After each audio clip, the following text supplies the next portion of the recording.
খাবারের প্রতি শিশুর আগ্রহ বাড়ানোর উপায়। শিশু খাবার খেতে আগ্রহী না হলে তাকে খাওয়ানো যে কত কঠিন বাবা মায়ের খুব ভালো করে জানান।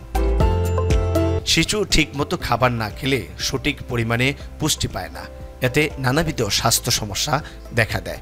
শিশুকে খাবারের প্রতি আগ্রহী করে তুলতে কয়েকটি উপায় অবলম্বন করা যেতে পারে। ইউনিসেফের তথ্য মতে শিশুর খাবার খাওয়ার প্রতি আগ্রহ বাড়ানোর জন্য প্রয়োজন অভিভাবকের ধৈর্য, একাগ্রতা এবং শিশুর প্রতি অনেক অনেক ভালোবাসা। এই তিন দিকে সমান নজর দেওয়ার চেষ্টা করুন। আরও কয়েকটি উপায়ে শিশুর খাবারের প্রতি আগ্রহ বাড়াতে পারেন, যেমন যে ধরনের খাবার আপনার সন্তান পছন্দ করে সেই ধরনের খাবার রান্না করার চেষ্টা করতে পারেন। তবে খেয়াল রাখা দরকার প্রয়োজনীয় প্রোটিন, ভিটামিন এবং খনিজ পাচ্ছে কিনা। একসঙ্গে বসে খান, কোন খাবার কেন ভালো, খাবার টেবিলে এই নিয়ে বড়রা গল্প করুন।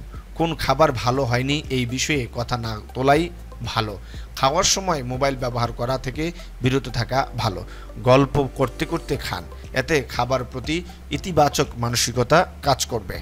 খাবার ঘরে টিভি না থাকাই ভালো। রান্না থেকে খাবার পরিবেশন পর্যন্ত যতটুকু সম্ভব শিশুর ছোটোখাটো সহযোগিতা নিতে পারেন।